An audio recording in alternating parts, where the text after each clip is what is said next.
Pete Walby, drums. All right. What made you play the drums? I flunked out of everything else. So I just picked up a second-hand set of drums from a friend of mine and started jamming with some friends and was in a couple of bands.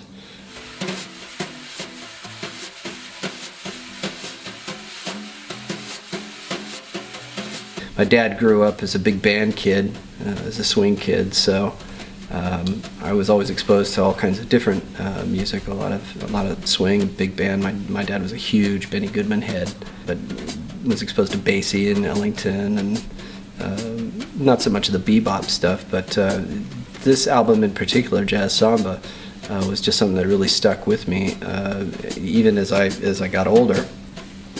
And then I worked in a record store when I was a teenager, and it was one of the first records that I purloined and just had on all the time. Who would have thought that fall would be when they meet me?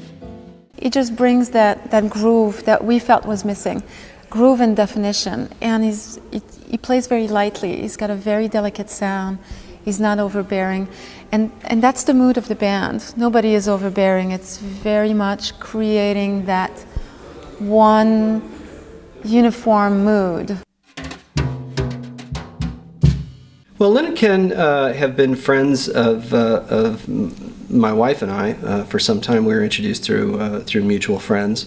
It just instantly had a rapport with them. They're just lovely people, and it wasn't unusual for them to come over. But about 10:30, it was Lynn shows up on my doorstep and what do you want? And she sashayed in and said, Ken and I are going to put together a jazz combo, and we're wondering if you'd like to play. And I said, well, Lynn, I haven't played in 20 years, but yeah, I'm all in. He was a bit rusty. He's kind of come out of the closet as a drummer. He was a drummer many, many years ago and had to buy a new kit to join the band. It's been great to have him in there drumming with us, and he keeps us laughing all of the time. He shares a room with David when we travel, so we save money that way. We put them both in one room, and then we listen to the stories the next day. That's what we call kismet in the business. It's much more relaxed. It's not about anything other than just enjoying playing with David and Ken and Lynn, as opposed to having some sort of other ulterior motive. It's really just a love of playing together.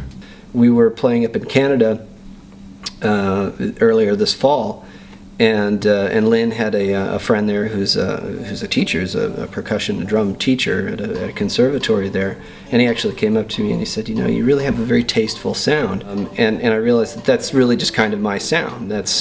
I don't need to blast out there because it's not the focal point, and I really think that being loud takes away from the music. You want to be able to hear the subtleties, and certainly our music is about subtlety.